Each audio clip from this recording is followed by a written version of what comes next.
ये वही सूरत फुरकान 25 और कुरान मजीद 576 पृष्ठ पे इस प्रकाशन के। हम यहीं आते हैं नीचे, ये है 51वीं आयत समाप्त हुई। इसमें पंक्ति भी नहीं बदली है, अक्सर भी सिर्फ लिखने मंत्र थोड़ा किया। फला तुतियल काफिरन न जाहिदुम बिही जिहादन कबीरा। कुरान शरीफ का ज्ञान दाता ये भी स्पष्ट कर रहा है कि ये कबीर जो अल्लाह है, अल्लाह कबीर है, ये वही है जिसने 6 दिन में सृष्टि रची और 7वें दिन तख्त पर जा बैठा, जा विराजा। और वो कोट करते सूरह फुरकान सूरह नंबर 25 आयत नंबर 52 कोट करते हैं, और वो कहते हैं कि उसमें लिखा हुआ फला तुतिल काफिरीना वजाहिदहुम बिही जिहादन कबीरा, के उसका तर्जुमा ये होगा कि तुम बस आप काफिरों की इत्तिबा मत कीजिए और उनसे जिहाद कीजिए, बहुत ही बड़ा जिहाद, जिहादन कबीरा। अब यहाँ पे जो कबीरा वर्ड आ गया, अब इसको उठा करके बोल देते हैं कि देखो यहाँ पर कबीर का लफ्ज़ है और कबीर अल्लाह है, नौज़ बिल्लाह। अब जिसको अरबी का 10% या मैं बोलूँगा अरबी का 5% या मैं बोलूँगा कि अरबी का 1% भी नॉलेज होगा, वो इसको जान सकता है कि यहाँ पे जो कबीरा वर्ड है वो कबीर को नहीं बोला गया। यहाँ पे जो कबीरा वर्ड है वो कुछ और बड़ा लफ्ज़ है, जैसे जिहादन कबीरा, बहुत ही बड़ा जिहाद यहाँ पर बोला गया है। और ये तर्जुमा आप कोई भी कुरान को उठा करके आप पढ़ सकते हैं, चाहे आप इंग्लिश का तर्जुमा उठाइए, चाहे आप हिंदी का तर्जुमा उठाइए, आपको ये मिल जाएगा। इवन अगर आप ये मेरे हाथ में संत रामपाल जी की वेबसाइट का ये है, अगर आप उनके वेबसाइट पे जाइएगा तो इवन वहाँ पर आपको मिलेगा, जगत गुरु रामपाल जी का वेबसाइट है ये .org, उसमें अगर आप जाइएगा और उसमें सबसे ऊपर में ही ये लोग जब ये अल्लाह कबीर है को कोट करते हैं तो वो लिखते हैं अपने वेबसाइट में, उनके वेबसाइट में कि इसी आयत को सूरह 25 आयत नंबर 52 उन्हीं का वेबसाइट है, वो लिख रहे हैं he says do not obey the disbelievers and strive against them with the Quran a great striving. Exact सही तर्जुमा करते हैं, अ ग्रेट स्ट्राइविंग लिखते हैं यहाँ पर अपने वेबसाइट के ऊपर, वो लिख रहे हैं अ ग्रेट स्ट्राइविंग। तो यही इसका तर्जुमा है। लेकिन अपने लोगों को बेवकूफ़ बनाने के लिए या उन लोगों को हम बेवकूफ़ बनाने के लिए इसको इस्तेमाल किया जाता है जिनको अरबी का ज़रा से भी नॉलेज नहीं, मैं कहूँगा अरबी का अलिफ बा तासा वो नहीं जानते, वो लोग इसको यूज़ करते हैं। किस चीज़ के लिए वो लोग यूज़ करते हैं इसको? अपनी बात को फैलाने के लिए। और अगर इस तरह से लॉजिक को लिया जाए, अगर इस तरह से जैसे कि बोला गया सूरह फुरकान सूरह नंबर 25 आयत नंबर 52 में कबीरा वर्ड है तो कबीर अल्लाह है, नौज़ बिल्लाह, तो उस तरह मैं कहूँगा कि सूरह फुरकान सूरह नंबर 25 आयत नंबर 51 और 56 में नज़ीरा का वर्ड है। नज़ीरा, तो कोई नज़ीर नाम का इंसान है, क्या हम लोग उसको भी बोलेंगे कि नौज़ बिल्लाह ये भी अल्लाह है? या उसी तरह सूरह फुरकान सूरह नंबर 25 आयत नंबर 56 में मुबश्शिर का वर्ड है, तो क्या उसमें हम लोग बोलेंगे कि कोई मुबश्शिर शख्स उसको उठाएंगे और बोलेंगे ये मुबश्शिर भी अल्लाह, नौज़ बिल्लाह?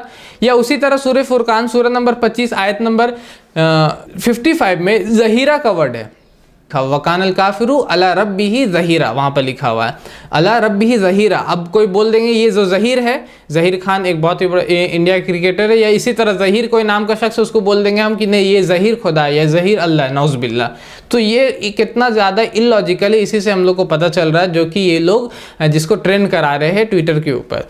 और जहाँ तक बात है इस तरह से चीज़ों को करने के, इस तरह से अगर हम लोग स्क्रिप्चर को यूज़ करने लगे, तो अगर किसी को इंग्लिश नहीं आता, मान के चलिए ये मेरे हाथ में बाइबल है और किसी को इंग्लिश नहीं आता, किसी मेरे हिंदू भाई को इंग्लिश नहीं आता, और मैं उसको बोलूँगा कि देखो Exodus chapter number 29 verse number 16 में लिखा हुआ है, मैं उसके सामने पढ़ने लगूंगा और उसको दिखाऊंगा भी, यहाँ पे लिखा हुआ है and thou shall slay the ram, RAM, ram, जिसको ही राम भी बोला जा सकता, राम भी पढ़ा जा सकता है, जबकि यहाँ पर रैम लिखा हुआ है। जिसको इंग्लिश का नॉलेज होगा वो समझ जाएगा कि यह राम है, लेकिन अगर जिसको इंग्लिश की ABCD भी नहीं आता, मैं उसको बोल सकता हूँ कि यहाँ राम लिखा हुआ, कि यहाँ लिखा हुआ राम को मारने के बारे में, ये रावण की किताब है, ये रावण की बुक है, तो ये सरासर बेबुनियाद होगा, इलॉजिकल होगा, क्योंकि यहाँ पर जो रैम है RAM इंग्लिश में, उसका मतलब है भेड़ का मतलब आता है, भेड़ को वहाँ पर मारने के बारे में, ज़बह करने के बारे में वहाँ पर आ रहा, ना कि राम जो कि अयोध्या के राजा जिसको कहा जाता है, उनके बारे में यहाँ पर बात हो रही है।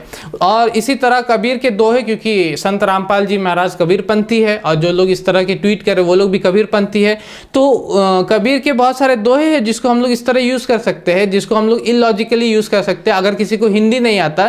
क्योंकि आमतौर पर हम लोग को हिंदी आता तो हम लोग उसको समझ जाएंगे, लेकिन जिसको हिंदी नहीं आता उसके सामने हम लोग, जैसे ये कबीर का एक दोहा है, मैं आपके सामने पढ़ूंगा। यह तनविश की बेलरी गुरु अमृत की खान, खान वर्ड है वहाँ पर इस कबीर के दोहे में, गुरु अमृत की खान। अब मैं बोलूँगा कि देखो कबीर कह रहे हैं कि तुम्हारा गुरु जो है ये खान है। अब चाहे सलमान खान या शाहरुख खान या आजम खान, किसी को मैं भी खान बना दूं और बोलो यही गुरु तुम्हारा खान है, तो ये बेबुनियाद होगा। और फिर मैं बोल दूं कि ये देखो तुम्हारे ज्ञान गंगा में, क्योंकि ज्ञान गंगा संत रामपाल जी महाराज का बुक है, इनके वेबसाइट्स पे लिखा हुआ है कि आपको फ्री में मिल जाएगा, लेकिन फ्री में आता तो नहीं है, हम लोग ने बोला, लेकिन हमारे पास अभी तक फ्री में आया नहीं, तो हमको पीडीएफ डाउनलोड करना पड़ा। और उसी पीडीएफ में उनके ज्ञान गंगा बुक के पेज नंबर 8 में वो लिखते हैं, अर्जुन, वो मतलब रामपाल जी महाराज वो को उनकी ये बनाई हुई दोहे है, वो लिखते हैं, अर्जुन डर के पूछता है यह कौन रूप भगवान, कैसे निरंजन में काल हूँ सबको आया खान। अब फिर यहाँ भी खान आ गया। या उसी तरह इन्हीं का ज्ञान गंगा में पेज नंबर 6 में, ये पेज नंबर 8 था, पेज नंबर 6 में भी वो लिखते हैं, उनते कबहू ना छूटता फिर फिरता चारों खान, फिर से खान आ गया। अब मैं बोलूँगा देखो यही खान है जिसके बारे, जो गुरु है, जिसको फॉलो करना है, जिसका फ़ैन आपको बनना है या जिसके पीछे आपको चलना है, तो कोई भी जो हिंदी जानने वाला शख्स होगा, जो हिंदी को जानता होगा, वो मुझको बोलेगा कि भाई साहब ये जो खान है ना, ये वो सलमान खान या शाहरुख खान की बात नहीं हो रही, ये जो खान जो बात हो रही है ये गुरु अमृत की खान, गुरु खदान, उसके बारे में बात हो रही है। तो वो हमको बोल सकता है। लेकिन जिसको हिंदी नहीं आता, मैं गल्फ में जा करके, कहीं दुबई में जा करके इसको बैठ के बोलूँगा कि यहाँ देखो खान के बारे में बात हो रही है, तो ये सरासर बेबुनियाद होगा, बेवकूफ़ी होगी। उसी तरह कबीर के एक और दोहा मैं पेश करना जो बहुत ही फेमस है, इसमें लिखा हुआ है, ऐसी वाणी बोलिए मन का आप खोए, ऐसी वाणी बोलिए मन का आप खोए। अब मैं बोलूँगा देखो कबीर बोल रहे हैं आपको खो, आप आम आदमी पार्टी जो है अरविंद केजरीवाल को, उसको खो देने के बारे में बात कर रही है। तो ये सुन करके ही आपको समझ में आ रहा हो कि कितनी इलॉजिकल मैं बात बोल रहा हूँ। क्योंकि आपको हिंदी आता है तो आप समझ जा रहे कि मैं आपको बेवकूफ़ बना रहा हूँ, आपका मतलब ये आम आदमी पार्टी नहीं है, ये कुछ और है। उसी तरह जो संत रामपाल जी महाराज कह रहे हैं कि वहाँ जिहादन कबीरा का मतलब कबीर है, ये इसी तरह से जब कोई मुसलमान सुनता है तो वो इसी तरह और बेवकूफ़ी की बात समझता है इसको, कि ये जो बोल रहे हैं ये सरासर बेबुनियाद है। लेकिन जिसको अरबी नहीं आता, जिसको 1% भी अरबी नहीं आता या 5% भी अरबी नहीं आता, वो आराम से इसमें बेवकूफ़ बन जाते। तो हम लोग की ये जिम्मेदारी एज अ मुस्लिम कि उनको ये क्लैरिफाई करे, उनको ये बताए कि ये कबीर अल्लाह नहीं है, नौज़बिल्लाह। ताज्जुब की बात ये है कि सूरह फुरकान सूरह नंबर 25 आयत नंबर 52 को जब वो ट्रांसलेट करते हैं तो जिहादन कबीरा में कबीर कर देते हैं, लेकिन जब सूरह फुरकान सूरह नंबर 25 आयत नंबर 59 को कोट करते हैं तो वहां पर लिखा हुआ कि फस अल बिही खबीरा, तो जाकर के किसी बाखबर से पूछो, किसी इल्म वाले से पूछो। तो वहां ऐसा नहीं लिखते कि खबीरा को, खबीर कोई इंसान होगा खबीरा, उससे जाकर के पूछो, वहां पर सही ट्रांसलेट कर देते हैं खबीरा। इसका मतलब उनको खुद अरबी आ रहा है, वो खुद जानते हैं कि इसका मतलब कबीरा का मतलब क्या है, बहुत ही बड़ा है, ना कि वो कबीर है। क्योंकि एक खबीरा को जब ट्रांसलेट करते हैं तो वहाँ पर सही ट्रांसलेट करते हैं सूरह फुरकान सूरह नंबर 25 आयत नंबर 59 को।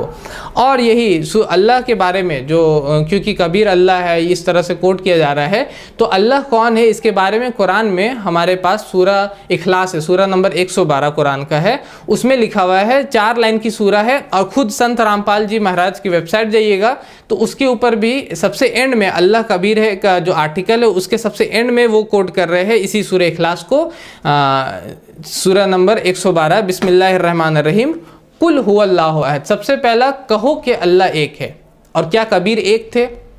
हम लोग जानते हैं कि कबीर एक इंसान थे, हमारे जैसे और लोगों के जैसा, उनके जैसे और भी पोइट थे, तुलसीदास है, कालिदास है, सूरदास है, उस तरह के एक कालिदास है, सूरदास है, उस तरह के एक लिस्ट है, आपको वेबसाइट पे मिल जाएगा जी कबीर दास के जैसे और कौन कौन लोग जो पोइट्स गुजरे हैं, और कबीर दास के जैसे और कौन कौन लोग इस दुनिया में गुजरे हैं, कौन कौन कवि गुजरे हैं। तो अल्लाह कैसे होते? अल्लाह जो होते वो एक होते, दूसरा नहीं होता। अल्लाह समद, अल्लाह बेनियाज है, ना उससे कोई मतलब कि वो किसी पे डिपेंडेंट नहीं है और सब कोई उस पे डिपेंडेंट है। अल्लाह समद का मतलब होता है वो बेनियाज है, वो किसी पे डिपेंडेंट नहीं है और हर कोई उन पे डिपेंडेंट है। और कबीर के बारे में अगर आप विकिपीडिया पे जाइएगा तो आपको पता चलेगा कि कबीर की पैदाइश जो होती है वो एक मुस्लिम वीवर्स की फैमिली, मुसलमान घर में पैदाइश होती है उनकी। वो स्वामी रामानंद जो कि वैष्णविज्म के फॉलोअर थे उससे इंस्पायर्ड होकर। आप सोच सकते हैं कि अल्लाह जो होते हैं वो असमद होते हैं, उनको किसी की ज़रूरत नहीं होती। यहाँ पे कबीर को पढ़ाया जा रहा है और कौन पढ़ा रहा है? स्वामी रामानंद उनको पढ़ा रहे हैं और उसके बाद वो भक्ति मूवमेंट को चलाते हैं। तो अल्लाह जो होते हैं वो असमद होते हैं, इंडिपेंडेंट होते हैं। और कबीर अगर आप पढ़िएगा उसी पर विकिपीडिया में ही और कबीर के दोहों को भी पढ़िएगा तो विकिपीडिया लिखता है, कबीर के दोहे को कोट करता है और उसमें लिखा हुआ है कि कबीर कहते हैं कि जब मैं लोगों को सच कहता हूँ तो लोग मुझको पीटने के लिए दौड़ाते हैं, लोग मुझको मारने के लिए दौड़ते हैं। ये उनके दोहे कहते हैं। कैन आप क्या इमेजिन कर सकते हैं, आप क्या सोच सकते हैं इस तरह कि अल्लाह के बारे में नौज़बिल्लाह कि क्या अल्लाह को कोई दौड़ा सकता है या कोई ये कर सकता है? तो अल्लाह समद, अल्लाह बेनियाज है। तीसरा, लम यलिद वलम यूलद, वो किसी को जनते नहीं, किसी से जने हुए नहीं है, मतलब कि ना ही उनके कोई औलाद है ना ही उनके कोई माँ बाप है। और कबीर के माँ बाप थे, हम लोग जानते हैं, वो मुसलमान घर में पैदा हुए, कुछ लोग कहते हैं कि कुछ और कहते हैं ब्राह्मण घर में, लेकिन उनके माँ बाप थे, ये फाइनल है। आप विकिपीडिया पे जाके पढ़ भी सकते हैं। उसके बाद रही बात, कुछ लोग कहते हैं कि उन्होंने शादी नहीं किया, लेकिन कुछ हिस्टोरिकल सोर्सेस जो एक्यूरेट ज़्यादा है विकिपीडिया के हिसाब से, वो ये कहते हैं कि उनकी बीवी भी थी धनिया जिनका नाम था, और उनके बेटा भी था जिसका नाम कमल था, और उनकी बेटी भी थी जो कमली थी। और अल्लाह कैसे है? अल्लाह किसी को जनते नहीं है, ना ही किसी से जने हुए होते हैं, ना ही कोई उनके माँ बाप होते और ना ही कोई उनके बच्चे होते, ना ही कोई उनके संतान होते। तो इससे भी साबित हुआ कि कबीर अल्लाह नहीं है। और चौथा लाइन, वलम यकुल लहु कुफुवन अहद, और अल्लाह के जैसी कोई भी चीज़ नहीं, and there is nothing comparable unto him. ये सबसे हार्ड, ये सबसे लाइन जो है सबसे मुश्किल है कि अल्लाह सुब्हानहू तआला के अलावा कोई इसको पास कर सके, क्योंकि आपका सोच, आपका समझ, आपका ख्याल उन तक नहीं पहुंच सकता कि वो कहाँ तक होंगे, मतलब वो किस तरह होंगे, या उनको किस तरह, मतलब उनको किस तरह से इमेजिन आप नहीं कर सकते। अगर आपका सोच कहीं पे जाता है तो वो अल्लाह सुब्हानहू तआला नहीं है। तो ये सूरह इखलास से हम लोग को यही पता चलता है कि कबीर अल्लाह नहीं है। और जो लोग ये कह रहे हैं, खुद अपने वेबसाइट पे भी कोट कर रहे हैं सूरह इखलास को, उन्होंने खुद इसके अंदर कबीर को इसके ऊपर कबीर को परखा नहीं है, क्योंकि अगर वो परखते तो उनको पता चलता कि कबीर जो है वो अल्लाह नहीं है। और जो लोग ये फैला रहे हैं सूरह फुरकान की आयत नंबर 52 को कोट करे, वो सरासर बेबुनियाद, बेवकूफ़ाना ये और इलॉजिकल आर्ग्यूमेंट है ये कहना कि सूरह फुरकान आयत नंबर 52 में कबीर का नाम है।